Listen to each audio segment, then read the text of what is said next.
ils essaieront de rentrer normalement. Je sais pas qu'est-ce qu'il y a.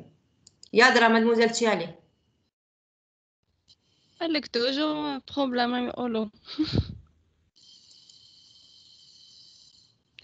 بالك راهم غالطين في لا غونيون يمشيو للاخرى. C'est d'habitude يدخلوا normal اليوم جاتهم. Qu'est-ce qui se كتشوف passe? On est tellement. Mais entre parenthèses, là, comme pour la semaine prochaine, on ne va pas garder la séance du lundi parce qu'il y a un chevauchement. Les emplois du temps. Donc, on va changer la séance du lundi matin au mardi après-midi. J'ai trouvé que c'était la seule séance comme libre à partir de 15h45. Je vais la mentionner sur le Teams tout à l'heure. Mais donc, le lundi, il sera transféré au mardi après-midi vers 15h45. On aura la séance à mardi ou la séance de mercredi. Hein. Mercredi, normalement, ça ne change pas. Mais à cause des autres, de la troisième vague, on est obligé de changer cette séance parce qu'il y a un chevauchement. Ben qu'on va la garder, ben qu'on va l'enlever. Oui? مرضي كاين اللي عنده صوالح وانا عندي صوالح. Ça, c'est la meilleure. والله يا مسيو مالتي أنا عندي صوالح. شي عندي كور في لاروكاد مرضي. D'accord. Je sais pas. Ben là, je vais carrément enlever cette séance hein, parce que vous avez 1h30 et les géotechniciens, les compteurs ont 1h30 pour être équitable. Ben, je vais l'enlever carrément. Hein. On va voir. L'essentiel, sauf au binat, comment vous êtes sur Teams?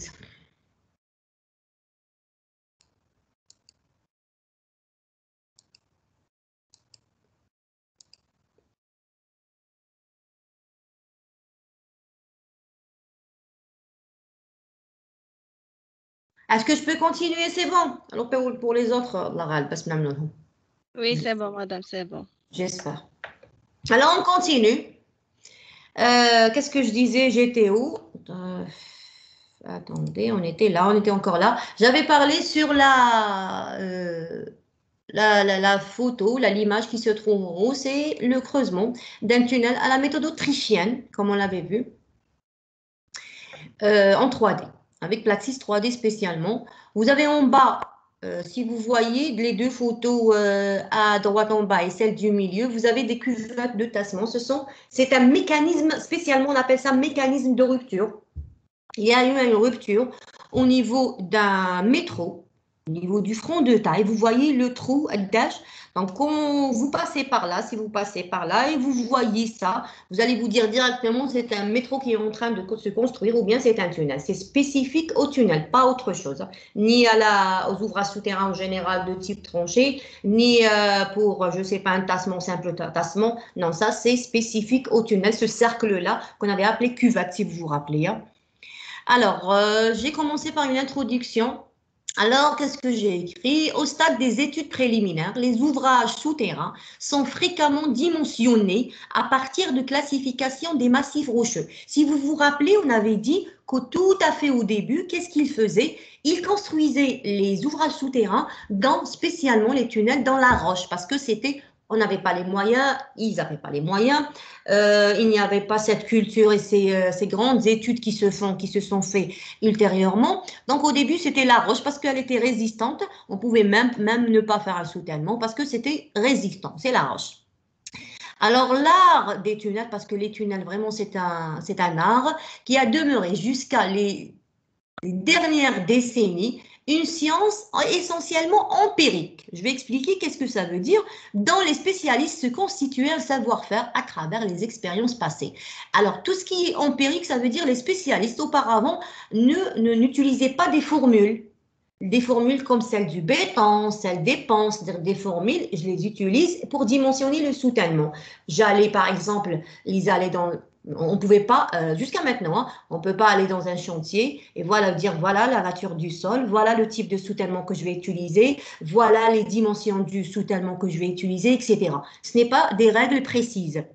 ce sont, dès le début, c'était juste de l'empirisme. Par exemple, un certain Peck, on va le voir dans la séance prochaine, ce Peck-là, en 1969, c'est lui, on va dire, qui a vraiment donné la forme de la cuvette, c'est lui qui l'a trouvé. Comment il l'a trouvé? Grâce à 14 chantiers. Il a travaillé sur 14 chantiers. Sur ces 14 chantiers, il a remarqué que la déformée, quand on construit un tunnel, il se déformait en surface. La surface se déformait selon une cuvette, sous forme d'une cuvette, yani bassina tout simplement. Alors comment il a fait? Il l'a assimilé, il a utilisé la formule de Gauss que vous connaissez normalement. Il a changé un petit peu, il nous a trouvé la fameuse formule de Peck que nous allons voir dans le chapitre suivant. Dédié spécialement les tassements pour que vous sachiez vraiment de quoi il s'agit, parce que c'est plus intéressant pour les ingénieurs en génie civil d'étudier les tassements en général. Donc, ce sont les expériences de ces êtres, de ces spécialistes qui nous a été transmises par jusqu'à notre ère maintenant. Là, nous avons toujours leur classification dans les tunnels. Alors, la transmission de ces enseignements, parce que franchement, ce sont des enseignements, les anciens, elle est tirée des expériences. Donc, juste les expériences. Hadamakan sur les chantiers, elle est soit directe à travers ces spécialistes, voilà qu'est-ce que j'ai fait, voilà, au début c'était comme ça. Avec le temps, elle est assurée maintenant, soit assurée par l'intermédiaire de relations écrites, comme les comptes rendus, les rapports. Donc, on a les rapports, les comptes rendus, les recommandations, comme les recommandations de l'Association française des travaux souterrains, les recommandations et les dossiers pilotes. C'est tout un dossier, tous des documents de A à Z jusqu'à la phase des études. Les essais au laboratoire, au chantier, on appelle ça les reconnaissances, jusqu'à l'auscultation, l'entretien, etc. Donc, le sol flâni, qu'est-ce que vous allez utiliser? Le sol flâni, il faut juste chercher. C'est juste de l'expérience acquise à travers ces spécialistes. Alors, pour essayer de structurer ce savoir-faire et nous donner des outils d'aide pour la conception des tunnels, certains auteurs, ils ont dès le début proposé des synthèses, des synthèses qui sont sous forme de classification. Si vous vous rappelez du chapitre 1 et 2, on avait parlé de classification, mais c'était des classifications pour les roches. On les utilise toujours, hein? Un petit peu ultérieurement, maintenant, elles sont développées, etc., ces classifications, et elles sont dédiées au sol, parce que la construction au sol, on avait dit, c'est elle la plus difficile en cas de tunnel. Alors, ces méthodes, elles sont vraiment rapides, on peut dire, vite fait, il faut juste avoir ces documents, et elles sont économiques, et elles reposent bien sûr sur différents paramètres géotechniques. C'est tout à fait normal. Quand on parle de tunnel, c'est la géotechnique qui maîtrise, parce que la géotechnique, c'est quoi la géotechnique? C'est la discipline, c'est la mécanique des sols, la mécanique des roches et la géologie. Si vous connaissez votre sol, son comportement, sa géologie, sa mécanique soi-disant, ou là la roche, ça c'est pareil pour la roche, alors là vous pouvez donner soi-disant, on peut par expérience dire voilà, on peut utiliser ce soutènement et ce dimensionnement et ainsi de suite. À la fin, j'ai mis que c'est donc le choix de ces paramètres géotechniques qui va nous donner, ou bien nous aider à dimensionner l'ouvrage. Quand je dis l'ouvrage, c'est le soutènement et le revêtement en général qui entoure l'excavation. Et c'est ce choix-là qui va faire la différence d'une méthode à l'autre. Alors, quelle méthode à l'autre? Il faut savoir en général que les méthodes se diversifient. Il y a des dizaines, mais peut-être des centaines de méthodes pour dimensionner les soutènements en général et les tunnels en général. Alors, ces méthodes, il y en a celles qui sont utilisées tout le temps, soi-disant, comme au stade préliminaire, celles que juste à titre d'information. Donc, tout à l'heure, vous allez voir, je les ai citées, je vous ai pris les méthodes les plus utilisées. Alors, la question, c'est que calcule-t-on? Alors, on a un projet de tunnel. Qu'est-ce que je vais calculer? Alors, il faut savoir, vous pouvez écrire en général, si vous avez une feuille devant vous, il faut tunnel, 3 flèches. La première flèche, on va étudier la stabilité des parois, c'est-à-dire le soutènement. Paroi, si on est dans une forme qui n'est pas circulaire, sinon, si on est dans la forme circulaire, c'est tout le soutènement qui s'étudie. Donc, la stabilité, premièrement, des parois. On étudie la stabilité du front. La stabilité du front, c'est tout ce il s'agit de Quelqu'un traîne? Il s'agit de quoi? Qu'est-ce qu'il y a?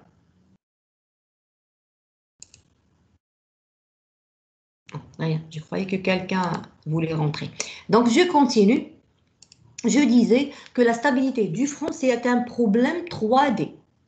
Ça y est, c'est purement 3D. Vous ne pouvez jamais étudier le franc, la stabilité de ce franc, par une modélisation 2D. Par exemple, par le logiciel Plaxis ou un autre logiciel. C'est purement tridimensionnel. On ne peut pas voir. Ce que je voulais dire, je reviens à la première page, je vais agrandir un petit peu la photo. Voilà. Si vous voyez ici, ça c'est le franc de taille. Et à chaque fois que la machine ou vos machines avancent, donc il y a une coupe. Et là, au niveau de la coupe, c'est le front de taille. À chaque fois, c'est front de taille, front de taille. Et là, on ne peut pas le voir dans le 2D, si vous vous rappelez. Le 2D, tu ferais avec le cercle, si on parle de la TBM. Et quand vous voyez le cercle, on ne peut pas voir ce qui est après le cercle, soi-disant. Ça, c'était une coupe transversale 2D. Alors, et troisièmement, c'est le calcul des tassements en surface. Donc, je répète, que calcule-t-on dans les tunnels? On calcule la stabilité des parois, c'est-à-dire le soutènement, son dimensionnement, etc., sa stabilité, parce que si vous parlez de tunnel, c'est la stabilité qui compte. Stabilité en profondeur et en surface. Deuxièmement, on calcule la stabilité du franc, ou bien on l'analyse carrément. C'est un problème tridimensionnel, purement tridimensionnel. Et troisièmement, on calcule les tassements en surface, c'est-à-dire les déplacements verticaux au niveau de la surface. On avait dit qu'en surface, on appelait ça tassement, et en profondeur, on appelle ça juste déplacement. On n'a pas le droit de dire tassement en profondeur. Alors, il y a quelques spécificités, c'est-à-dire des poids qui sont liés carrément au tunnel, surtout au calcul des tunnels et au tunnel en général, des problèmes soi-disant. Connaissance du milieu, elle est imparfaite. Même si vous faisiez tous les essais qui puissent exister sur Terre, même si vous pouvez faire toutes les reconnaissances, pour étudier le sol, il y aura toujours une partie de connaissances que vous connaissez, imparfaite soi-disant, de sol que vous ne connaissez pas. Le monde, on dit que le monde des tunnels est un monde vraiment mystérieux. Je me retrouve en train de trouver soi-disant des problèmes ou il y a des choses que je n'ai pas calculées. Par exemple, je suis en train d'excaver, j'ai fait tous les essais qui puissent exister et à un certain moment, je trouve une cavité. Et puis, ou là, c'est un trou, soi-disant vide. Ou là, c'est je peux trouver une venue d'eau qui va noyer tout le chantier. Donc, Cain.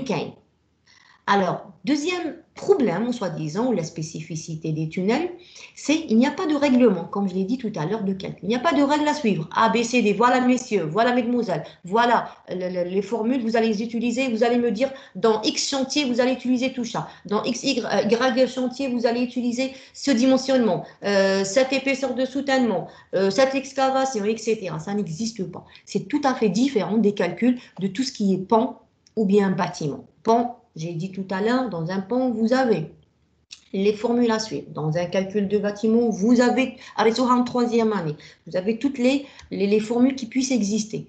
Et dans un calcul de tunnel, c'est l'expérience et bien sûr, ce sont les enseignements des spécialistes qui nous ont été transmises. Et j'essaye d'analyser, j'essaye de chercher, mais c'est toujours les spécialistes. Au fur et à mesure, vous devenez des spécialistes si vous travaillez dans les tunnels. Troisième point qui est différent, ou là plutôt qui crée une spécificité, un problème dans le calcul des tunnels, différence importante entre les sols et les massifs rocheux, je l'ai toujours dit.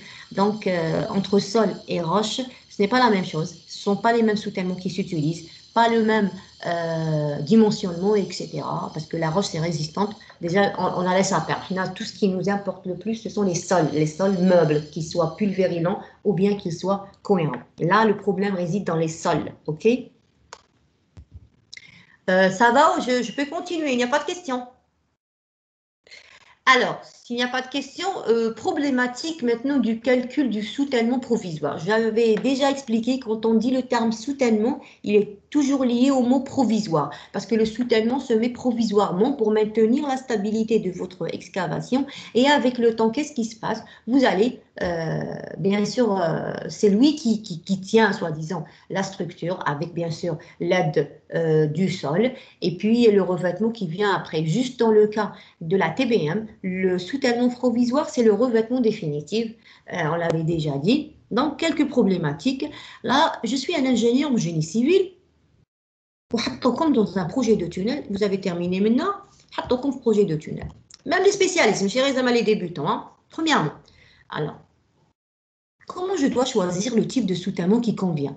Un petit chantier, on est-ce que je vais utiliser béton projeté ou les boulons ou les cintres ou une combinaison de boulons au cintre? Alors, là, quel est le type de soutènement? C'est ça qui se présente. Donc, les spécificités ou les problèmes qui se créent dans un chantier de tunnel. Puis, comme le bâtiment, voilà, je fais l'architecture HUIA, le dimensionnement, la plupart 30 x 30 poteaux, la poutre 30, 40 ou la 30, 30 et ça sera simple. Les règles tout ce qui est tunnel, c'est difficile. Donc, comment choisir le type de soutènement? Quel type de soutènement devra choisir?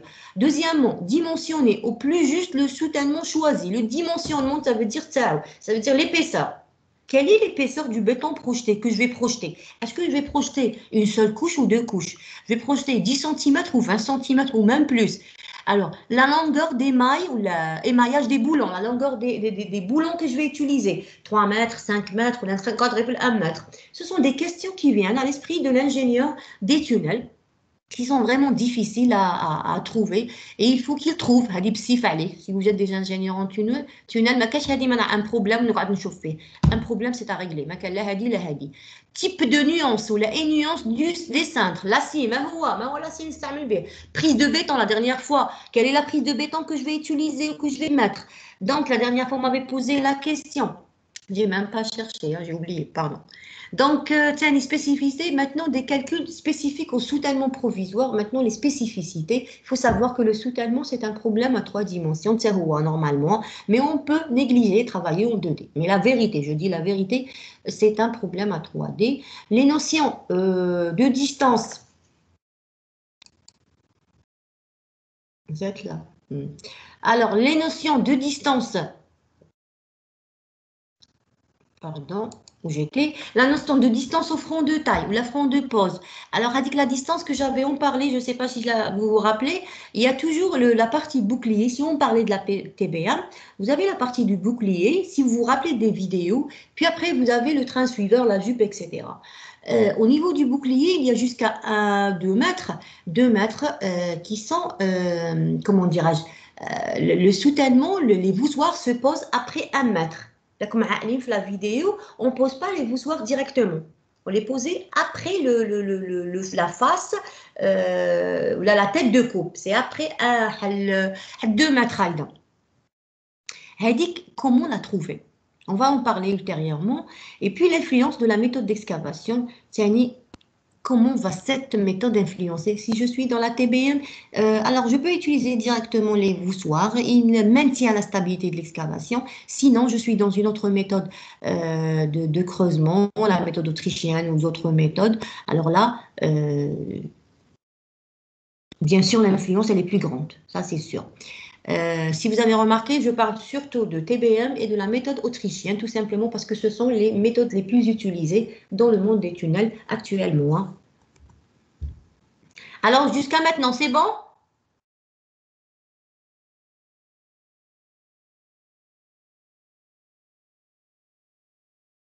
Oui, c'est bon, compris. On est toujours là. Très bien. Donc, je continue. Est-ce que vous avez des questions avant que je continue? J'ai essayé dans ce...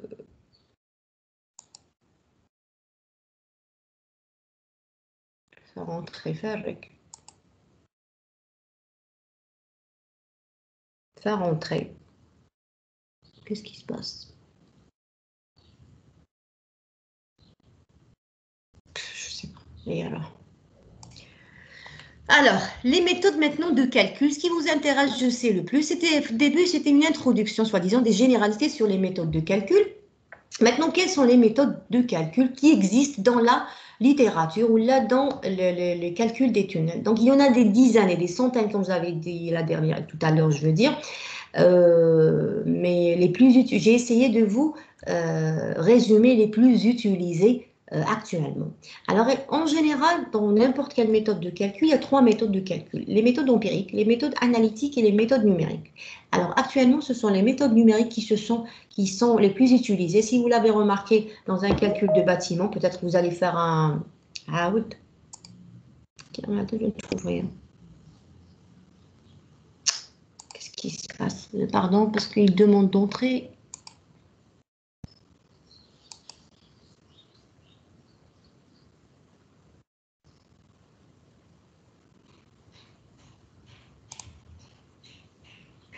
Maintenant, c'est bon, ils peuvent rentrer droit.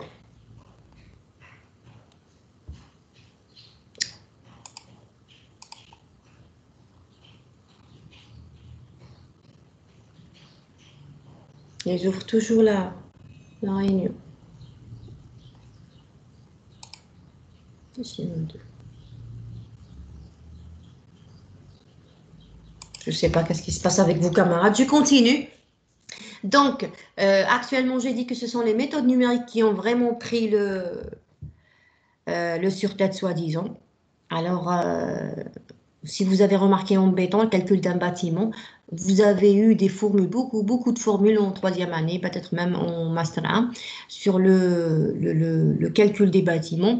Mais le SAP, vraiment, il peut vous donner le logiciel numérique, il peut vous donner tous les résultats que vous en avez besoin. علمكم كيفاش تحسبوا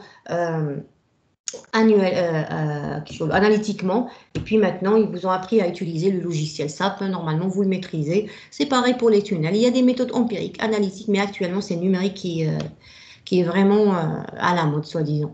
Alors, quelques méthodes empiriques qui se citent dans la littérature, c'est la méthode de Lafts, ou bien on l'appelle recommandation de Lafts. Alors, Lafts recommande des documents, on avait dit, qui commençaient depuis les essais au laboratoire jusqu'au l'entretien, auscultation, etc. Il y a la méthode de Barton, on avait en parlé de Barton, il a donné des classifications, etc. Ce sont des personnes et des organisations qui sont trop connues dans les tunnels. Il y a Miawski, Tahoua, Ando, vraiment des travaux super sur les méthodes empiriques. Et bien sûr, il y a Terzaghi. Terzaghi, à la mécanique des sols, comme on allait. Donc, on le trouve dans la mécanique des sols. Alors, c'est tout à fait logique. On peut le trouver dans les tunnels, puisque les tunnels sont vraiment liés à la mécanique des sols. Tout est à l'intérieur du sol.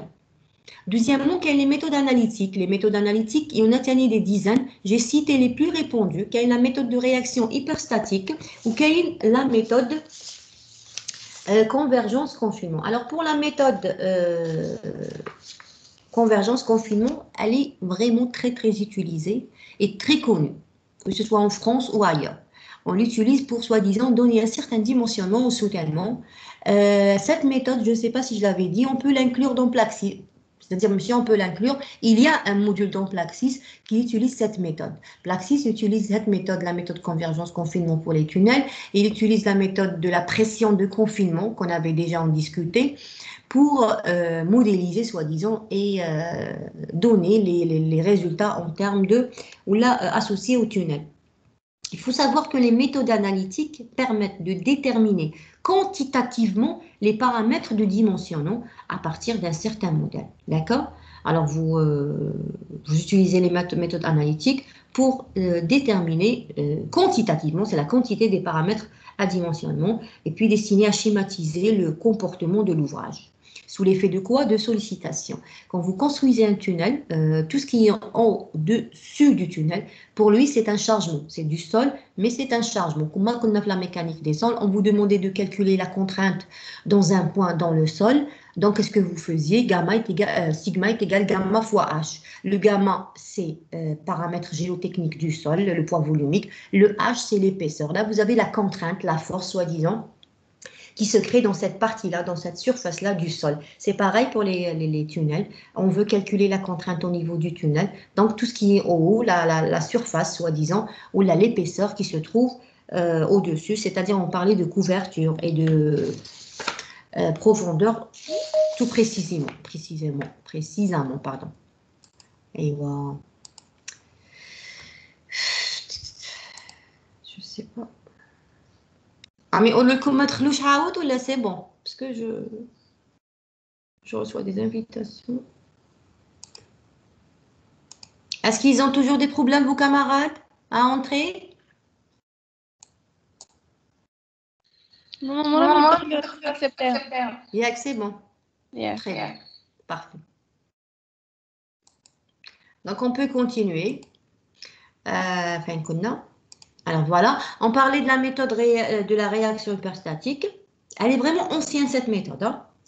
Elle tend, soi-disant, à être remplacée plutôt par des techniques permettant de mieux rendre compte le processus de creusement. Elle a constitué cependant plutôt une approximation satisfaisante dans certaines conditions. Il y a un document que vous avez dans la bibliothèque, Bouvard et Al.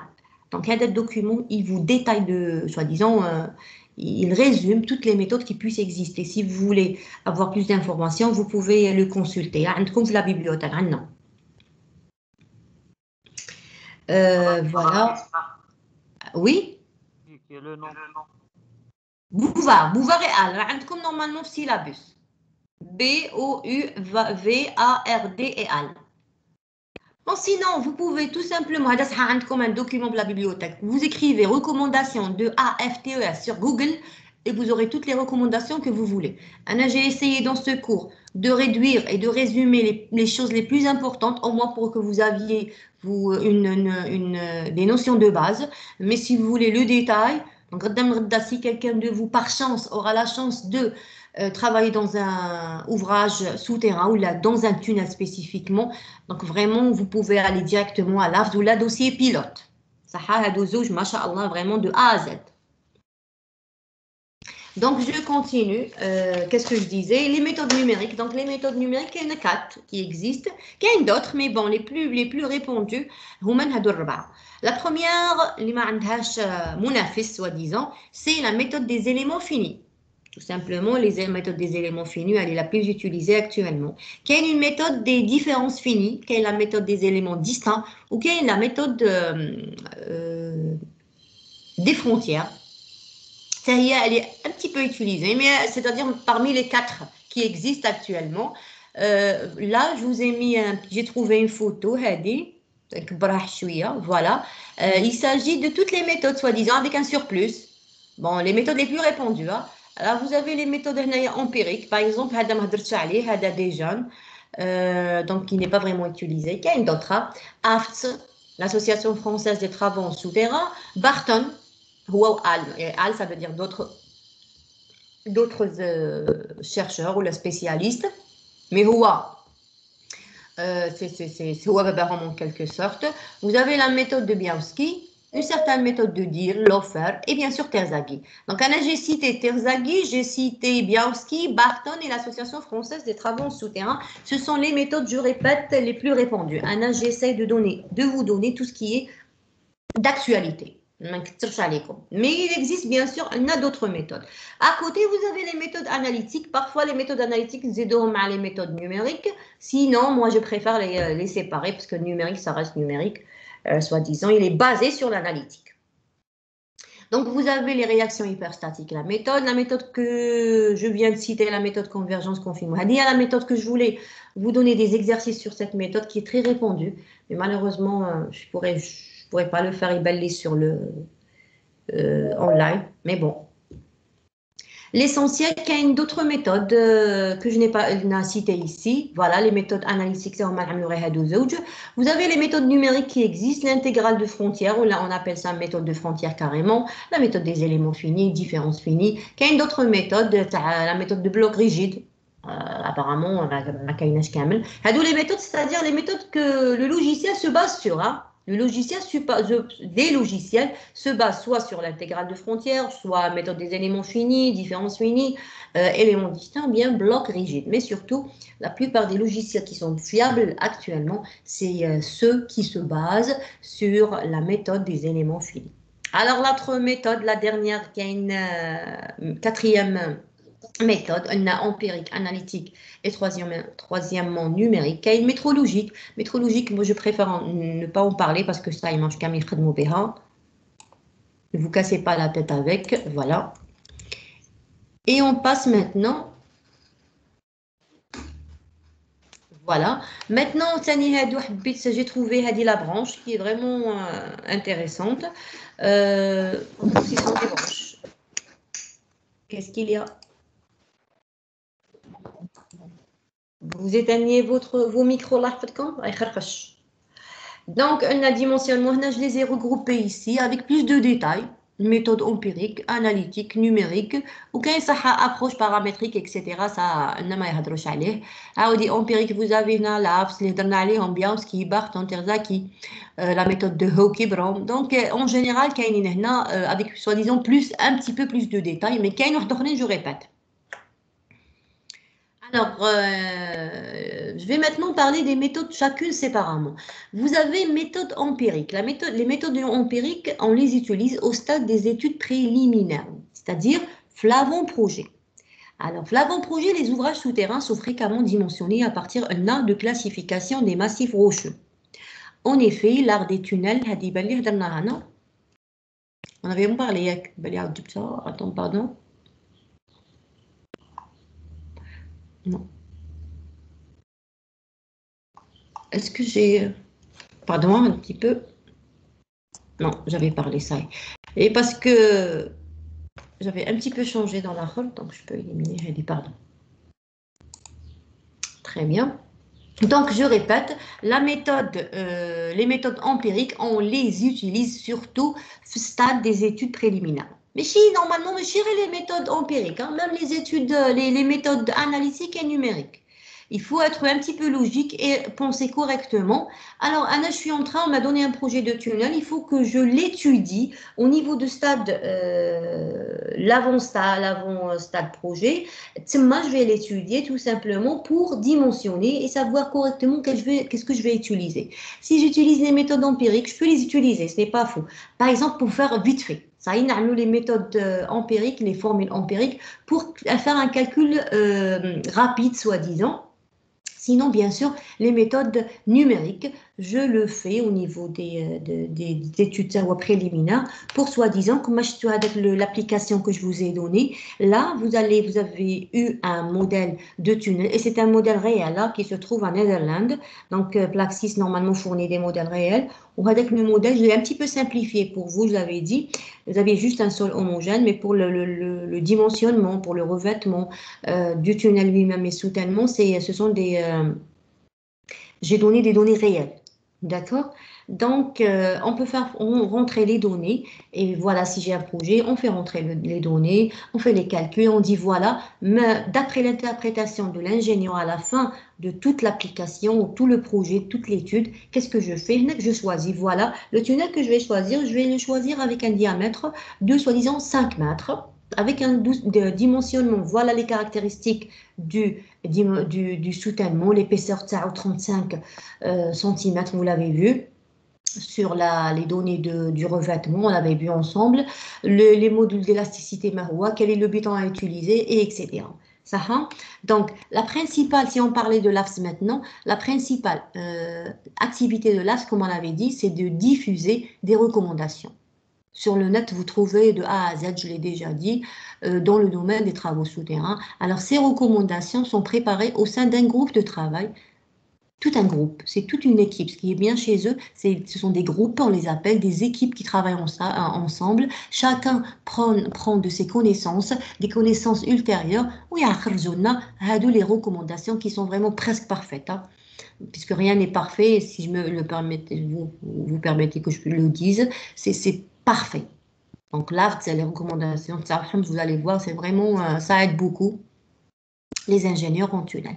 Alors, la méthode de Barton, c'est une classification, aussi on avait dit qu'elle était empirique, surtout elle était dédiée aux massifs rocheux en premier. Maintenant, il a eu des extensions vers les sols, mais c'est un petit peu, soi-disant, qu'est-ce que je disais, un petit peu la méthode a un petit peu évolué.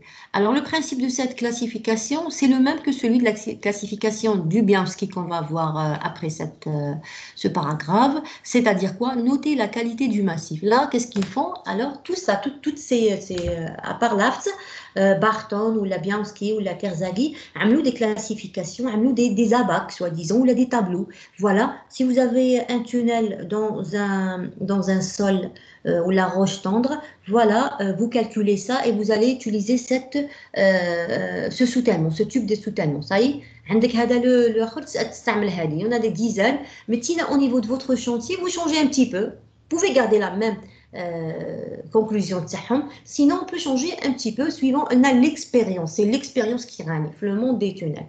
Donc bien ce qui est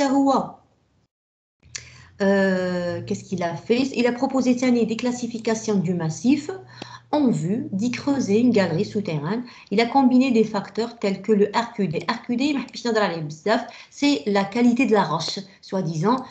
Normalement, si vous cherchez sur le net, vous allez trouver toutes les recommandations, le RQD, etc. Je déjà le cours de bon, j'ai essayé d'abréger le maximum. Terzaghi, qu'est-ce qu'il a fait? Il a proposé une classification qui est simple en vue d'estimer les charges. Ouais, il a fait un petit peu quelque chose de différent, soi-disant, parce que une méthode, il a développé la méthode à la il y a une certaine différence, bien sûr, chacun sa méthode propre à lui, mais presque c'est le même bas en quelque sorte. Cette méthode et ses développements, Terzaghi, qu'est-ce qu'il a fait? Il a proposé une méthode ou une classification pour estimer les charges qui agissent sur le soutènement lui-même. Alors, qu'est-ce qu'il a fait? Voilà. Et je vais revenir. Voilà le tableau, la classification de Terzaghi. Par exemple, il a dit, voilà, je vais créer un tableau suivant l'expérience et les retours d'expérience. Nature de la roche, par exemple, si la roche est dure et intacte, il a calculé un certain coefficient HP, je vais vous le montrer. Et là, si vous avez ce HP entre, soi-disant, 0 et 0,25 B, la valeur, je peux tout simplement faire quelques ancrages. S'il y a chute de pierre. Maintenant, si la roche est dure mais stratifiée, là on parle de roche, puisqu'on a les classifications se sont basées sur la roche. Donc voilà, il peut utiliser un soutènement léger. Et ainsi de suite. Voilà, c'est-à-dire le type de la roche, pour lui, c'était par expérience. Il n'y a pas de méthode, je l'ai dit, mais méthode exacte. Donc, c'est juste l'expérience, je reviens. Alors, Terzaghi, il a insisté sur l'importance des relevés géologiques. Alors, tout ce qui est tunnel, c'est vraiment la géologie, la géotechnique qui règne. D'accord? Donc, qu'est-ce qu'il a fait? Il a insisté sur l'importance des relevés géologiques qui sont préalables, bien sûr, à l'élaboration d'un projet de tunnel qui permettra de classer la roche selon qu'elle soit. Comme le tableau que je viens de vous montrer, dur intact, dur stratifié, massif avec quelques joints, etc. La roche fluente, gonflante, comme l'argile, etc. Donc, c'était la classification de Terzaghi. Parmi d'autres, les classifications, des dizaines. Parmi, ça va être comme un tableau, qui a normalement des abacs. Alors, vraiment, il y en a de tout. Nabil Terzaghi, il a fait des classifications pour estimer cette charge. À partir de cette charge, il a dit voilà quel soutènement utiliser. Alors, si vous voyez la photo qui se trouve sur la diapo, le tunnel lui-même ou l'excavation, c'est ça. C'est-à-dire la magie pied de cheval, sinon circulaire, ça revient au même. Hein. Le B, la largeur, ou la hauteur de l'excavation, HT. Si vous avez un tunnel circulaire, c'est D, tout simplement.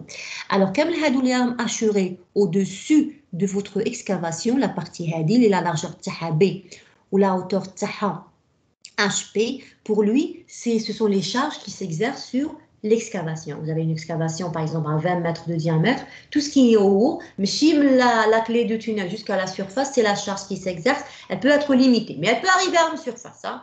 Si elle arrive en surface, si cette partie assurée, c'est-à-dire la zone d'influence, soi-disant, ou la zone de décompression, jusqu'à arriver en surface, qu'est-ce qui va se passer? Vous allez avoir plus de tassements. Parce que l'influence تاعها تكون اكبر شحال ما نقصت c'est bien. علاش les tunnels en profondeur les tunnels profonds, on les appelle, et vraiment, ils ne créent pas de problème en surface, hein, comme à les centrales nucléaires, les stations soi-disant hydrauliques, hydrocarbures, etc., hydroélectriques.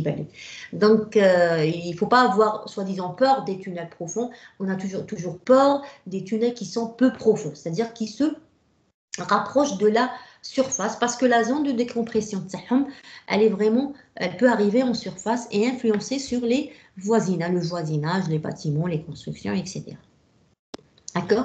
Donc, HP, c'est la hauteur de cette, sur le modèle. Et c'est une expérience, hein, c'est suivant l'expérience. Ça y est, et bien sûr avec son expérience en tant qu'un spécialiste en mécanique des sols, en mécanique des roches. C'est un grand spécialiste. Terzaghi fait c'est bon. Alors là, le HP, la voilà le HP, la charge HP, il l'a appelé charge, c'est la zone de décompression. Il a dit voilà, si vous êtes dans le cas de roche gonflante, ce HP peut arriver jusqu'à 75 mètres et on peut utiliser des cintres circulaires ou bien cintres coulissantes, des cintres lourds, il a en quelque sorte. Ça, c'est un plus que je viens de dire. Là, on parle aussi de cette configuration de M. Terzaghi. HP, c'est la hauteur de la surcharge ou la hauteur du terrain décomprimé. Le grand B, B majuscule, c'est la largeur de l'ouverture de l'ouvrage ou la largeur de l'excavation. HT, c'est la hauteur de l'excavation. On avait dit si on était dans un cas de tunnel circulaire, c'est le diamètre, ça carrément. Z, un certain cas, on va le voir après. Le cas, c'est un coefficient variable suivant la nature du terrain, on va le voir normalement. Alors, dans les terrains profonds, une voûte se forme. La voûte se forme, que ce soit dans les terrains profonds ou peu profonds. Ça, surtout, les tunnels profonds, parce que en quelque sorte, l'effet de voûte, c'est-à-dire, c'est l'effet, je ne sais pas si j'avais expliqué pour vous, là, pour les autres, on dit la clé du tunnel et on dit la clé de voûte. Ça se dit, les deux termes se disent. Hein.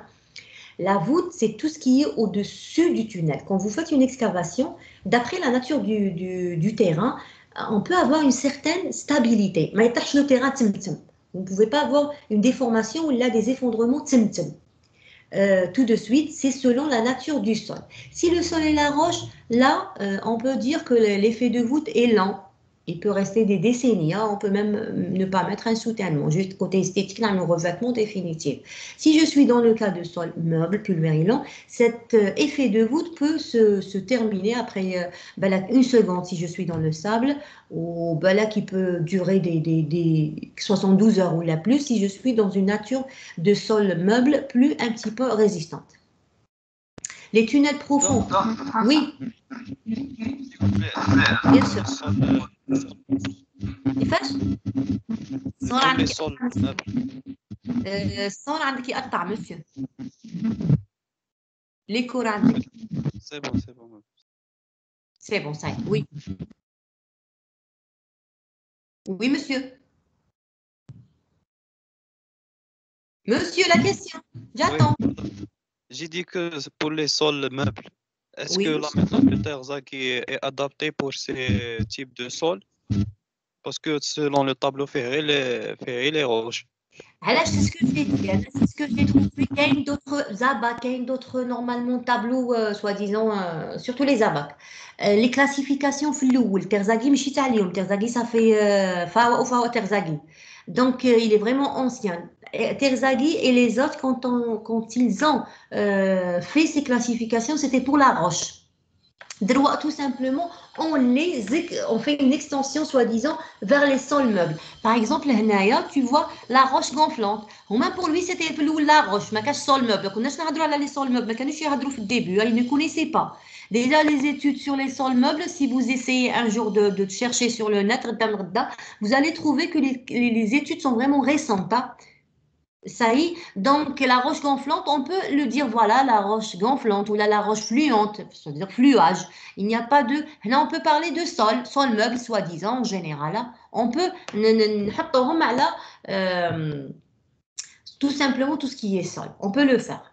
Et je répète, ce sont des approximations au niveau des études préliminaires, juste des approximations.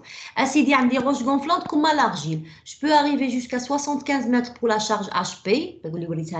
Là, on peut utiliser les cintres lourds, soi-disant. Nous les chantiers et avec les essais laboratoires, les résultats, etc. En tant qu'ingénieur, je peux utiliser au moins au début, on fait le type de sol gonflant ou la roche gonflante comme les argiles. Même si je directement, je sais pas, au moins je commence par une couche de béton, les cintres, d'accord? Donc avec l'expérience, je le répète, je n'ai qu'une règle fiable à 100%, ni Anna ni les grands spécialistes. ما كاش اللي يعطيك داك الشونتي ماشي تخدم الشونتي ils vous disent هاودا الفورمول يطبقها كما البيطون. Là, tu dois au fur et à mesure. Alors, comme la vidéo, le tunnel sous la Manche est vraiment une vidéo extraordinaire qui vous montre comment ils ont commencé, comment ils ont trouvé des problèmes. Des fois, le chantier il s'arrêtait complètement. Ils devaient résoudre le problème. Comment ils pouvaient résoudre? Avec un travail d'équipe, avec une petite expérience, avec les spécialistes, etc. D'accord? C'est bon, monsieur, j'espère que j'ai répondu à votre question. Oui, oui, c'est compris, madame. Merci. Très bien, merci. Donc, dans le matériau sain, une pression de soutènement main faible est susceptible de stabiliser la zone décomprimée en voûte. Qu'est-ce que ça veut dire? Quand le matériau est sain, j'ai pris les termes, mais les classifications anciennes. À l'époque, ils ne disaient pas sol, meuble, etc. Ils connaissaient surtout la roche. Ils disaient matériau sain, c'est-à-dire comme par exemple argile, ou soi-disant sec, soi-disant c'est un matériau sain à un certain degré. Une pression de soutènement faible, elle peut stabiliser la zone soi-disant décomprimée. On peut la stabiliser par l'effet de voûte. Ok? Dans les tunnels peu profonds, la voûte de décharge, ou la voûte, de décharge, alors la voûte ne peut pas se former et la rupture remonte en surface. D'accord? Donc, les tunnels peu profonds comme l'effet de voûte ne peut pas vraiment se former. Parce que l'effet de voûte, je ne le sol vierge. Qui se creuser. Quand vous commencez à creuser, l'effet de voûte se crée. Comme si le sol, il essaye de le faire. Mais à un certain moment, il craque. Avec le moment, une minute, ou 72 heures, ou un mois, c'est d'après la nature du sol. Non, la roche parce que ça peut durer des décennies ou des années. Mais si on parlait de... S'il vous plaît, madame. Oui. Oui, monsieur. Madame? Oui, j'entends. Oui. C'est quoi une voûte? Je l'avais expliqué. L'effet de voûte. Alors, si vous vous rappelez, qu'est-ce qu'on avait dit de la tête du tunnel? On avait dit la clé. Et le bas, c'est le radier et les flancs. La clé du tunnel, on peut la trouver dans la littérature, on l'appelle la clé de voûte. D'accord? Alors, pourquoi ce mot-là, la clé, c'est la tête du tunnel ou de l'excavation? Pourquoi on l'appelle la clé de voûte? Parce qu'au-dessus de votre excavation, il y a un effet qui se crée qu'on appelle effet de voûte. C'est tout simplement la zone qui se crée au-dessus de votre excavation. Après l'excavation, elle se crée tout simplement pour essayer de stabiliser, soi-disant, votre excavation pendant un certain temps. D'accord? C'est l'effet de voûte, c'est pour stabiliser votre excavation. Si vous êtes dans un sol meuble, cet effet de voûte, il peut se dissiper après peut-être une minute, peut-être après une journée, peut-être après je ne sais pas quelle période, maximum c'est 72 heures. Si vous êtes dans une roche, ou une roche plus tendre, soi-disant, là, il peut durer plus. Roche dure, il peut durer plus, et ainsi de suite. Donc, l'effet de voûte ne se crée pas ailleurs, il se crée dans l'excavation, dans le cas de tunnel ou là dans une excavation. Il n'y a pas dans les bâtiments un effet de voûte ou bien dans les ponts, etc. L'effet de voûte, c'est, je répète, la zone qui se crée au-dessus de votre excavation, soi-disant pour essayer de maintenir la stabilité pendant un certain temps, suivant la nature du sol. Voilà le tableau. Maintenant, si on essayait de parler des méthodes analytiques, alors pour les méthodes analytiques, on a dit qu'il y avait plusieurs méthodes. Les plus répandues, ce sont celles des réactions hyperstatiques, On peut parler de dynamique des sols, hein, dynamique des structures ou la dynamique des sols. Donc, normalement, c'est tout ce qui est ressort, etc. Je vais vous montrer la photo. Et il y a la méthode des convergences confinement. Voilà, ça, c'est la méthode des réactions hyperstatiques. Qu'est-ce qu'il a fait Terzaghi pour nous donner cette méthode? Il a appliqué des charges actives, soi-disant, qu'il a supposées indépendantes des déformations. Comme si le sol, ça c'est votre excavation, c'est S, le premier. Voilà, avec des appuis. Si vous voyez en bas, j'essaierai de l'agrandir un petit peu pour que vous puissiez voir correctement avec moi. Voilà, c'est la méthode de Terzaghi. Je répète, ces méthodes ne sont plus utilisées. Hein. La méthode convergence confinement, elle est vraiment très très utilisée. Réaction hyperstatique, qu'est-ce qu'ils ont fait dernièrement? Quand je dis dernièrement, il y a des décennies. Hein. Ils l'ont inclus dans des logiciels spéciaux dédiés à la méthode des réactions hyperstatiques. Même la méthode convergence confinement, on lui a trouvé, soi-disant, un logiciel spécialement méthode convergence confinement. Je ne me rappelle pas comment il s'appelait, mais c'est un logiciel, un petit programme, c'est pas un logiciel, hein, un petit programme pour ces deux méthodes. Mais la méthode de convergence confinement, on peut la faire, on peut faire les calculs par la calculatrice. C'est un peu lent, mais ça peut se faire. Donc, qu'est-ce que je disais? Voilà, ça c'est votre première configuration de l'excavation, le S.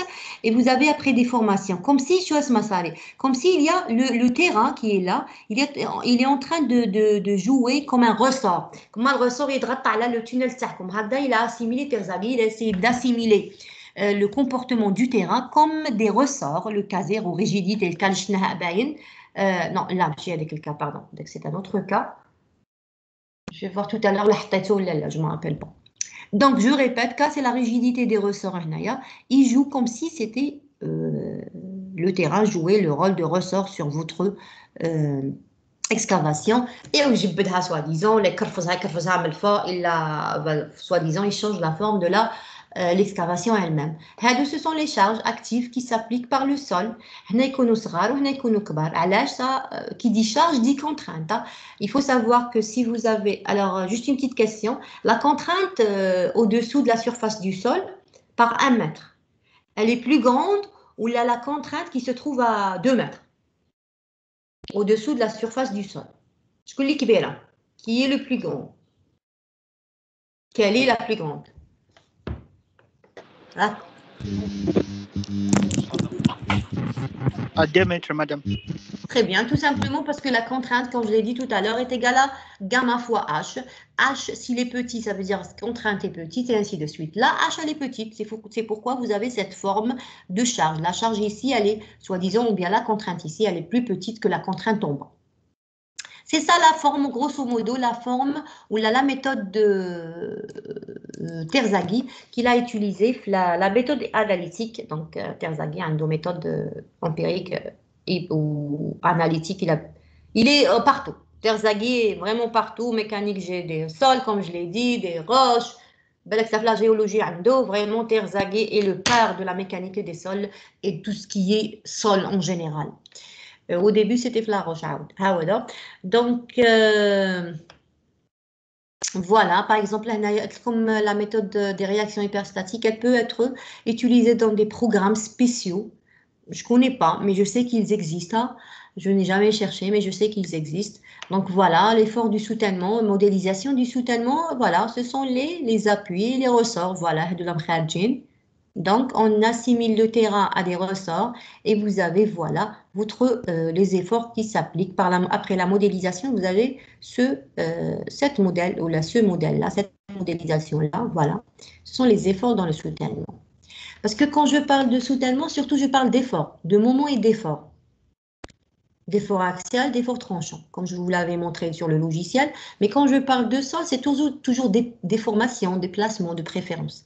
Déplacement, surtout ça se dit sur le sol, c'est plus intéressant.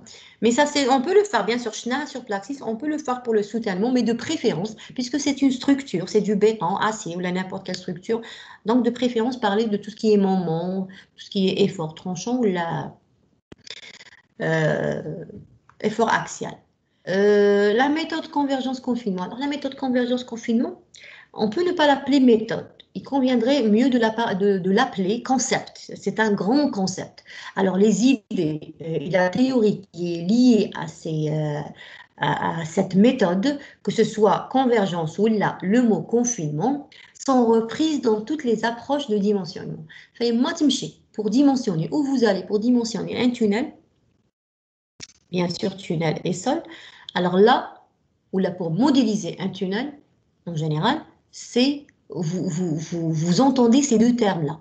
Alors, convergence et confinement, je répète, il y a des termes, je l'avais dit depuis la première séance. Mais ce sont des choses qu'il faut vraiment des notions de base. Au moins, autant qu'ingénieur en génie civil, que vous travaillez sur les tunnels d'Inch'Allah, si vous avez de la chance ou non, au moins vous avez ces notions. Alors, il y a des termes qui sont spécifiques au monde des tunnels. Le diamètre sahari bayin, il y a la profondeur qui est du centre du tunnel jusqu'à la surface, il y a la couverture, on ne parle pas de couverture dans les bâtiments ou bien dans les ponts, on ne parle pas de profondeur dans les bâtiments aussi, on parle de profondeur juste dans le tunnel, profondeur liée du centre du tunnel jusqu'à la surface, d'accord? C'est ça la profondeur dans les tunnels. Le front de taille, c'est lié au tunnel. En avant du front de taille, tout ce qui est avant, voilà la photo, tout ce qui est avant, c'est-à-dire avant d'arriver. Tout ce qui est en arrière, c'est après. La convergence et puis l'extrusion. Ça, c'est un modèle longitudinal.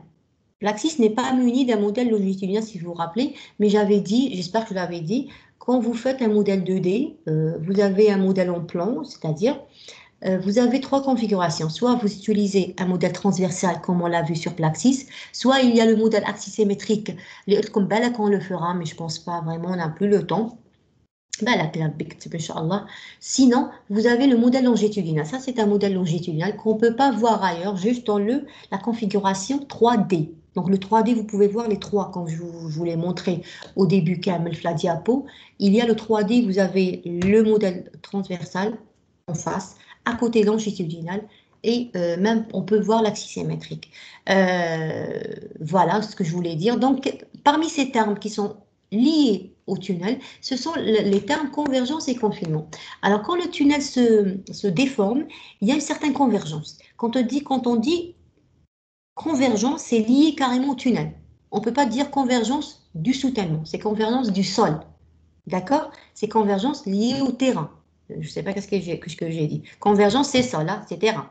Donc, on dit convergence des terrains et on dit le confinement du soutènement. Ça y est, le terme confinement est lié au soutènement. Le terme convergence est lié au terrain. D'accord? Sur la photo, si vous voyez, vous avez la convergence. Ici, c'est le vide annulaire que je vous ai montré la dernière fois, c'est-à-dire le sol qui essaye de tomber, soi-disant, sur l'excavation, que ce soit radialement ou latéralement. Latéralement, Plaxis, je en mode plan transversal, donc je radial. Donc voilà, c'est la convergence. Elle n'est pas la même jusqu'à arriver là, elle change. L'extrusion, cette année, c'est une déformation, mais déformation du front de taille. Le front de taille, attendez, j'ai mis une photo, normalement, à la fin.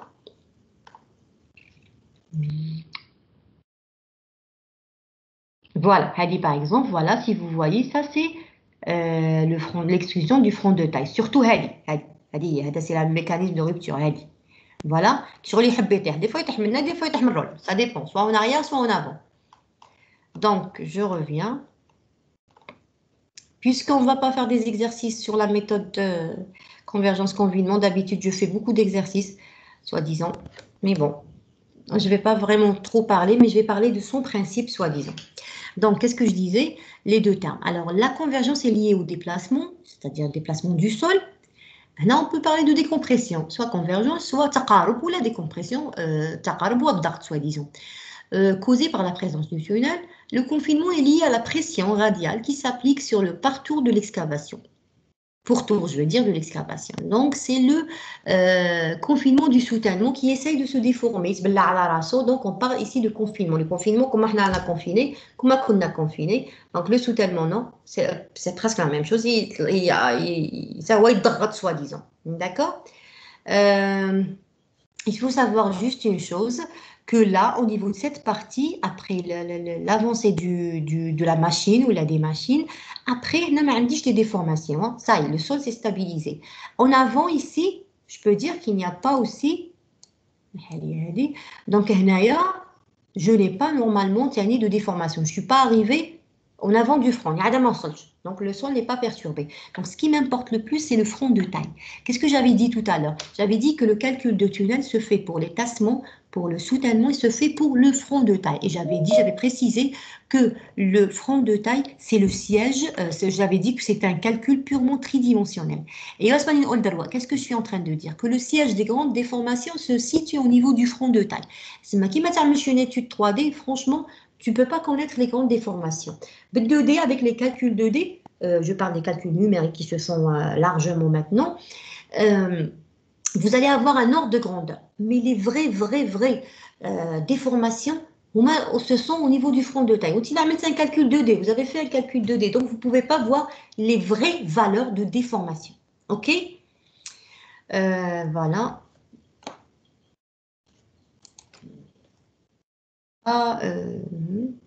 Donc, là, j'ai mis que la méthode convergence-confinement est une méthode analytique qui peut être injectée dans les logiciels, comme c'est le cas de Plaxis.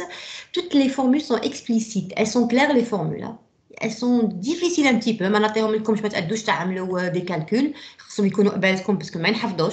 ne peut pas les apprendre par cœur parce qu'ils sont vraiment compliqués et peuvent être entrés sur une simple calculatrice ou la calculette. Donc, vous pouvez faire les calculs avec la méthode convergence-confinement juste avec une calculatrice. Juste, il faut que vous ayez les formules devant vous. Les hypothèses, voilà, quelques hypothèses. Alors, qu'est-ce qu'on a fait la méthode convergence-confinement? J'ai dit que je ne vais pas expliquer en détail cette méthode puisque je ne pourrais pas faire les exercices. Et je vais réexpliquer. Donc, la courbe de convergence, la méthode convergence-confinement, qu'est-ce que vous faites? Vous cherchez et vous dessinez la courbe. Quand vous dessinez carrément hein, sur une feuille millimétrique, la courbe de convergence et vous dessinez la courbe de confinement et on fait un couplage, une combinaison et à partir de ces deux courbes, on peut avoir ce qu'on appelle voilà,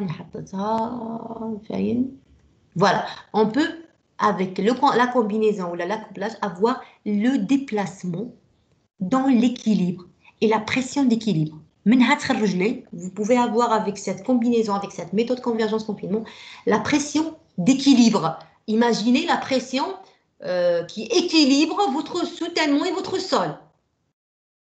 Vous pouvez l'avoir avec cette méthode. Comme c'est une méthode vraiment très actualisée, très utilisée à l'étranger, je ne sais pas chez nous. Et on peut faire les calculs manuellement, soi-disant vite fait. Bon, si vous avez toutes les formules. Et grâce à cette pression d'équilibre, on peut avoir même le déplacement d'équilibre. Le déplacement au point d'équilibre. Donc, c'est parfait que si vous pouvez imaginer avec moi. Donc, je reviens. J'étais où? Donc là, la première partie, c'est tout simplement la méthode ou la courbe de convergence. La courbe de confinement. C'est juste convergence-confinement, confinement. On avait dit que tout ce qui est convergence est lié au sol. Donc, point de vue terrain. De point de vue terrain, il y a un déchargement. Quand vous allez créer un vide au niveau de votre sol, qu'est-ce qui va se passer? Vous allez comme si cette méthode, qui dit la méthode, au lieu de maquage de le vide, elle va dire, voilà, vous avez une pression fictive, PI, à l'intérieur du sol. Il y a le sol, mais il y a une pression fictive, d'accord? C'est un des principes de la méthode. Et là, on prend PI en fonction du déplacement et vous aurez normalement votre courbe qui commence de sigma 0. Sigma 0, c'est la contrainte initiale des sols, la contrainte verticale. La contrainte verticale, c'est gamma fois H. C'est écrit dans la diapo précédente, gamma fois H, donc la contrainte du sol de l'état initial. Ma cache plus. Donc, à partir de cette contrainte initiale, le sol, avec cette pression effective, je suis en train d'enlever du sol. Donc, la pression, la contrainte initiale est en train de diminuer. Elle diminue jusqu'à arriver, soit je suis dans le cas élastique, soit je rentre dans la plasticité, c'est plus compliqué. On avait dit on n'a pas le droit de rentrer dans la plasticité, mais dans le cas des tunnels, on peut rentrer hein, et on doit trouver des solutions. Parce que c'est tout le sol, c'est sol, tout est sol à l'intérieur. D'accord ? Cette pays, Terzaghi, c'est Terzaghi, je pense. Je ne sais pas qui a fait. Normalement, Terzaghi. Hein. Normalement, c'est Terzaghi qui a trouvé cette méthode, je pense. Hein. Donc, c'est 1 moins lambda sigma 0. Sigma 0, on avait dit que c'était l'état initial ou la contrainte initiale. Alors, lambda x, c'est quoi? Lambda x, c'est un. Je ne l'ai pas écrit ici. Et bon. Voilà. Lambda X, c'est quoi? Lambda est appelé taux de déconfinement. Voilà le lambda. Le lambda est très difficile à quantifier. J'ai une amie à l'étranger en France. Elle travaillait au début, ça fait des années, hein, à Fondasol. Je ne sais pas si vous connaissez. Donc, elle me disait toujours que c'est le lambda qui leur créait des problèmes à trouver. Là, j'ai trouvé une méthode. Donc, chez Anna, bon, soi-disant, je l'ai trouvé ça sur le dossier pilote qui peut nous donner une approximation de cette lambda. On peut utiliser cette méthode soi-disant. Elle est un petit peu, je ne sais pas, on ne peut pas trouver une valeur exacte à ce lambda parce qu'il est vraiment difficile à quantifier. Mais qu'il y a une méthode, les خدموا بها تاعهم هذه هي alpha plus 1 moins alpha, etc. Cette formule, alpha M0, ils les prise, ils peuvent les prendre égale à 0,25 et 0,75. Le R, c'est le rayon, donc vous avez tout. Il vous reste juste à dire le X. Le X, c'est la distance de pose. Fawa imposé soudainement. Parce que le fait de poser soudainement, prématurément, c'est-à-dire avant, on peut avoir... bon, je laisserai jusqu'à après. Hein. Donc, X, c'est la distance de pose. Je vais en parler tout à l'heure. Je reviens où j'étais. Voilà, très bien. Hadi, la photo, je l'ai mise. Je vais la laisser en dernier avec les autres de préférence. Voilà. Out, vous avez où j'étais. C'est bien. Là, je l'ai un petit peu agrandi, c'est tout. On a la zone élastique qu'on peut utiliser pour pouvoir dessiner ma courbe.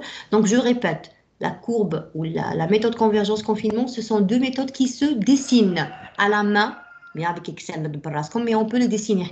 Je le faisais à la main sur feuille millimétrique avec les étudiants. Et puis voilà, vous avez une partie élastique et une partie plastique. Ça, c'est la partie qui crée plus de problèmes, puisque c'est le domaine de plasticité. Si vous regardez, il y a vraiment, c'est le domaine irréversible au lolo. Voilà. C1, C2, c'est plus compliqué. C'est 1 plus nu qui est coefficient ou la coefficient de Poisson. E, c'est le module d'élasticité du sol. R, c'est le rayon. Sigma 0, c'est la contrainte initiale. Si vous remarquez, c'est lié au sol. Les paramètres géotechniques liés au sol. ما تقوليش أنا VOA ما نعرفش géotechnique. تينا قريت la mécanique des sols. أنا أقول لك أنا la mécanique des sols. تعرف sigma 0, تعرف nu, تعرف le E. Donc, ce sont les bases d'un ingénieur. Un ingénieur, c'est pas seulement tout ce qui est en surface, c'est aussi tout ce qui est au-dessous de la surface et c'est le sol en général. Donc, pour le C1, etc., comme c'est compliqué, les méthodes, on ne peut pas les apprendre. Hein. On doit les trouver. Les calculs sont lents, un petit peu, mais c'est-à-dire il faut juste ne pas faire d'erreur au side. Voilà, si vous voyez C1, ce sont des coefficients qui sont égaux à ça. Voilà. RP, RP, la résistance à la pression, à la compression plutôt. Vous avez le bêta, le bêta, un plus sinus psi sur 1 moins sinus phi. Le Kp, c'est le coefficient Kishi Ololo. D'état au repos. Comment on appelle Kp? Kp, Ka.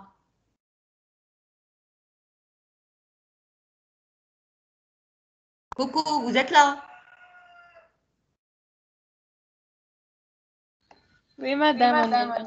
Très bien, كالك هنا واش ما رديش سمتم اسمو الكافي يبان لكم عاملين لونجسترمون مشيتوا لدياركم شربتوا وكليتوا ورقدتوا alors je parle de la majorité mademoiselle qu'est-ce que ça veut dire كابي cite le nom de qui اسمه كابي oui coefficient de poussée ou de butée يعطيك الصحة d'ailleurs ça va monsieur يعطيك الصحة donc كابي coefficient des terres plutôt de coefficient de poussée coefficient de butée, le Kp passif ou actif. Sauf que, quel est le coefficient des terres au repos? K0. Là, la Terre n'est pas en repos. Là, la Terre, elle a bougé. Donc, j'ai un Kp, comme le mur de soutènement, parce que c'est un soutènement à l'intérieur. Donc, les formules là, comme tu vois, sont des formules connues. Vous êtes familiarisé avec le nu, avec le Kp, avec le sigma 0, la cohésion, etc. Il faut juste se rappeler ça. Donc, ce sont des choses de base, des notions de base, normalement. Avant de commencer les calculs, il y a un critère qui est très important qu'on appelle critère de stabilité. Je ne sais pas si vous le connaissez. C'est F est égal à 2 sigma 0 sur RC. RC, c'est la résistance en compression simple. J'ai cercle de mort. Si vous vous rappelez, maintenant je les détails. Alors, avant de commencer tout calcul en tunnel, vous pouvez calculer, surtout avec la méthode convergence-confinement. On commence par dire, voilà, est-ce que le facteur de stabilité ou le coefficient de stabilité est supérieur à 1 ou est inférieur à 1. Si on le trouve supérieur à 1, là je dis que mon sol est stable pour le moment, hein, au début. Sinon, il n'est pas stable. Alors 2 fois sigma 0, la contrainte initiale. RC, c'est la résistance en compression simple. On la calcule, mais je ne sais pas ça, non. Non, sinon on a. Donc la courbe de confinement, c'est la suite. J'ai dessiné la courbe de convergence liée au terrain. Maintenant, je vais à la courbe de soutènement, c'est-à-dire la courbe de confinement. Voilà. Donc, comment il l'a modélisé, comment ils ont modélisé par cette méthode-là, cette partie de la méthode. Et là, c'était supposé, le sol, à l'intérieur de l'excavation, il se créait une force, ou une pression imaginaire, ou la fictive. Ça a drop le sol. Ça y est, soi-disant. Là, c'est le sol qui met de la pression sur le soutènement. On appelle ça pression de soutènement. Si vous remarquez, c'est la loi de comportement parfaitement élastique, parfaitement plastique. Voilà, Hawadi. Là, vous aurez le sigma max qui est la contrainte maximale exercée sur le soutènement et bien sûr le déplacement maximal. Qu'est-ce que j'ai mis ici? Le PS max. Le PS max, il peut être calculé par cette méthode. Comment on le calcule? Voilà, sigma B max, etc. Donc, je vous avais normalement toutes les formules pour pouvoir. Je vous ai même donné le calque, ces coefficients de rigidité pour calculer le PS max. Voilà. Voilà le cas. Si vous êtes dans le cas de cintre métallique espacé de S, vous pouvez utiliser cette formule. Si vous êtes en train d'utiliser des boulons avec un espacement de S longitudinal et ST transversal, vous pouvez utiliser cette méthode. Bon, voilà le boulon. Voilà soi-disant les charges qui s'appliquent, le PSCI, c'est-à-dire la pression du soutènement, le confinement en général. Donc, une fois paré de nos deux courbes, vous pouvez faire tout simplement coupler les deux courbes pour avoir à la fin, soi-disant, le point d'insertion des deux courbes correspond au point d'équilibre entre terrain et soutènement. Donc l'équilibre, le point d'équilibre. Quel est le point d'équilibre? Je suis à l'aise, j'ai obtenu la stabilité et l'équilibre. Que ce soit du soutènement, mais déforme, ça veut dire quoi? Il ne va plus se déformer ultérieurement, même s'il y a des déformations, des petites déformations négligeables. Le sol, c'est un existe. Donc, la méthode qui est vraiment la méthode, on ne va pas dire parfaite, mais vraiment une méthode très, très utilisée au niveau des stades des études préliminaires. Domaine d'application de cette méthode, elle est essentiellement utilisée dans le cadre d'un prédimensionnement. Non, c'est la partie préliminaire, que ce soit pour moi cette méthode ou la méthode numérique, c'est toujours le stade préliminaire. Comment commencer? Si tu trouves des problèmes, tu peux les résoudre au fur et à mesure avec le logiciel. Mais c'est-à-dire, il faut au moins avoir des ordres de grandeur. Voilà, comme tout à l'heure, il y a un petit programme qui décrit cette méthode, Hawada. Modélisation numérique, on peut la faire grâce à un petit programme. Qu'est-ce que j'ai écrit? Voilà, c'est un petit programme qu'on utilise directement et atteindre la méthode, les résultats utilisés par cette méthode convergence confinement, les calculs, etc. Calcul analytique. Je ne me rappelle pas comment je l'avais ce logiciel, ce petit programme sur la manière de faire, ça fait des années. Courbe de confinement, ça, ce sont des données pour vous. Voilà, très bien. Donc, on a la méthode convergence-confinement. Là, on parle des deux principes risques des tunnels. Il y a, comme j'avais dit tout à l'heure, il y a des risques, il y a des problèmes liés au soutènement, des problèmes liés au terrain dans les calculs des tunnels. Parmi parmi ces problèmes et qui sont vraiment des risques, c'est la stabilité du front de taille au moment de l'excavation. Et puis les tassements en surface et leur impact sur les bâtis environnants. Alors les bâtis, je parle ici soit des structures qui se trouvent en surface ou là en profondeur. Si vous avez plusieurs tunnels, plusieurs les conduites d'aération ou là plutôt d'assainissement, conduites de gaz, etc. Donc le tassement qui crée un creusement de tunnel, le problème ou les déformations qui créent un creusement de tunnel peut influencer en surface et peut influencer en profondeur. Et aussi un autre risque, la stabilité du front de taille. Vous êtes en train de commencer à construire le front de taille, c'est une extension. Qu'est-ce que j'ai dit? C'est une extrusion, pardon, extrusion, celle que j'ai montrée tout à l'heure. Et le sol, essayez d'imaginer. Hein. Donc ça, c'est un problème, il faut le résoudre. Voilà, c'était un calcul avec le logiciel 3D, tunnel. Là, au niveau de le front de taille, les grandes déformations, c'est le rouge. Si vous partez à partir de 1,5 m, à partir de 1 mètre et demi après le front de taille, vous avez une zone qui n'est pas perturbée. Ou après, c'est bon. Ça y est, quand vous avez terminé votre construction et vous passez, le sens il est par là, là c'est une zone de stabilisation. Le sol s'est stabilisé, le tunnel s'est stabilisé, le front de taille, le siège des grandes déformations, et en avant du front de taille, c'est une zone un peu plus loin, jusqu'à 2 mètres, 2 mètres à Wadi, pardon, chez 1 mètre, pardon, un diamètre. De 1 diamètre jusqu'à 2 diamètres, c'est la zone des grandes déformations. Voilà, les couleurs, etc. Surtout au niveau du front de taille. Un front de taille, c'est 3D. Donc, il vaut mieux faire un calcul 3D. Si quelqu'un peut le faire, ça serait parfait. Mais les études sont vraiment rares ou difficiles. Coûteux ou difficiles. C'est coûteux et c'est difficile. Donc, on a peut-être comme une photo il s'agit d'un effondrement de front de taille. Là, tout à l'heure, j'ai dit cuvette, etc. Mais véritablement, c'est un mécanisme de rupture du front de taille. Je voulais pas, j'ai expliqué rien, bref, brièvement,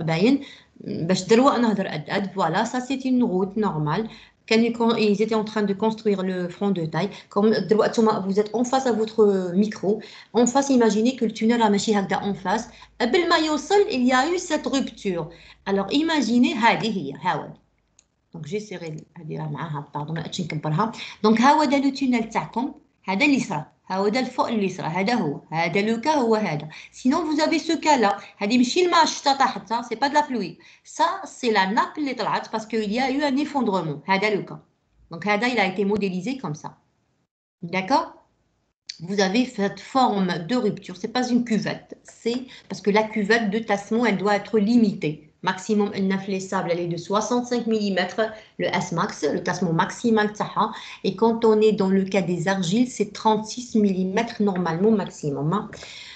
Voilà, on a des mécanismes que j'ai trouvés pour vous montrer, que ce soit en 3D fois ou bien en 2D en bas. Ça, c'est le plan transversal. Si vous êtes dans le cas de sand ou la sable, vous avez un mécanisme de rupture. Il à la surface avec qui est étroit, mais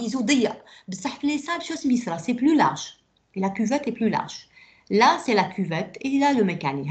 Quand tu de côté, tu fais en face, tu fais la plaxis, la partie transversale, vous avez remarqué, donc l'argile, il est plus large, ou moins profond. Donc la cuvette ou l'effondrement, le mécanisme d'effondrement du front de taille dans de l'argile, il est plus large. Alors, le fait de construire n'importe quelle construction dans les terrains argileux, c'est vraiment très dangereux, très dangereux. C'est difficile, dangereux. Il faut juste faire attention, ça. Il y a la TBM, c'est vraiment, on préfère la TBM si on a un budget vraiment assez élevé. Alors, on a une petite question que j'ai trouvée. Pourquoi maîtriser la tenue du front de taille? Allez, on la maîtrise. La tenue, ça veut dire en quelque sorte. C'est pour assurer la stabilité du front, pour maîtriser les déformations au front. Et voilà. Les techniques d'amélioration, pour ne pas avoir ces cas-là, le mécanisme de rupture, surtout si vous avez des bâtiments en surface, etc. Alors, c'est le tunnelier, hein, pour les terrains, meubles, aquifères, tunnelier, la TBM, pressurisé, hein, pressurisé, sans pressurisation. Si vous n'avez pas de coût, vous pouvez utiliser les méthodes conventionnelles comme la méthode autrichienne. La méthode autrichienne, TBM, j'en parle beaucoup parce que ce sont les deux méthodes qui existent actuellement les plus utilisées. Alors, boulonnage du front, de taille et pré-soutènement. La méthode, si vous utilisez si vous n'avez pas d'argent et vous utilisez le creusement conventionnel, c'est-à-dire surtout la méthode autrichienne, vous mettez des boulonnages au début, des vrais boulonnages en acier spécial soi-disant, avec une longueur vraiment exacte. Et au niveau du front de taille, regardez comme les photos. Et puis vous utilisez un pré-soutènement, du béton projeté, des cintres légers, etc. Les côtés, tu as le pré-soutènement, tu as le front de taille. Vous faites boulonnage. Normalement, je te la photo est belle. La vidéo que je vous comme même deux côtés, de part et d'autre, le tunnel, tu as les techniques de renforcement par boulonnage. Ça, je voulais vous montrer cette photo. Il s'agit d'une modélisation, c'est-à-dire le sable et l'argile. Voilà, ce sont des modélisations faites par le 3D tunnel. Ça, ce sont mes modélisations au niveau de mon doctorat. Donc, c'était là, voilà, chauffe-eau, le mécanisme de rupture, comment il est. Le sol était stratifié, hétérogène. C'était homogène. Puisque vraiment, les études, quand elles se font dans des sols homogènes, c'est plus simple. À la fin, ce sont les effets sur les constructions. Je vous ai donné quelques ordres de grandeur si vous voulez les voir. À la fin, je vous ai mis cette diapo, parmi les autres bien sûr. Je ne sais pas si vous vous rappelez de la formule de Boussinet sur la 3e année. Surtout le conflit tunnel, c'est la mécanique des sols, mécanique des roches si vous êtes dans la roche, et comme la géologie. Et bien sûr, béton. Le tunnel, c'est tout. Si vous êtes un ingénieur en tunnel, vous devez connaître le béton, la charpente. Gardez arrêtez-vous. Le projet même la formule de Boussinet. Si vous avez un bâtiment avec des fondations profondes ici et vous voulez construire un tunnel en bas, alors on assimile la contrainte qui s'exerce sur le tunnel par la formule de Boussinet, c'est-à-dire delta sigma z, l'incrément de contrainte si vous vous rappelez, c'est la même formule, rien n'a changé. Donc delta sigma z, tout ça oui, la formule. Sinon vous utilisez la formule ou le tableau de Kismo. Je connais pas comme l'NDS. Anna ou l'Escon? Madame Ruiz. Très bien. Donc تعال شوية تيالي ولا والو. أنا كنت نفهم عندها Madame Ruiz. Très bien, très bien. Donc, c'est en 2018 que ماني بالي. Normalement, 2018. 2018, ça n'a pas arrêté de l'âme. Donc, tout simplement, vous avez tout ça, donc la mécanique des sols, je répète, donc, on vous trompe pas, il faut savoir une chose, si vous êtes un ingénieur en génie civil, c'est la mécanique des sols et la structure en surface. La structure en surface, bâtiment, etc., les logiciels, tabarakallah, vous avez beaucoup de logiciels, le SAP ou MAMA. Vous pouvez le faire carrément parce que qu'il y a des études et des études. Si vous êtes dans les tunnels, le calcul des tunnels, je répète, c'est vraiment difficile parce qu'il n'y a pas de règles à suivre. Il n'y a pas de formule exacte à suivre. Comme le pont, comme le bâtiment. Il y a tout simplement le jugement de l'ingénieur, le spécialiste, c'est-à-dire, et bien sûr, quelques documents qui sont vraiment presque parfaits. Je continue avec quelques photos que j'ai mis. La méthode autrichienne. Je fous la déformation longitudinale. Comment il se déforme? Voilà. يطلع ويهبط front de taille خاطر عجب. هنا ديك بعيد على le front de taille, donc il n'y a pas de déformation. Et puis le tunnel est en train de s'avancer. Voilà, qu'est-ce qui se passe. Donc franchement, c'est tout un monde. Hein. Juste une chose, une pression. Je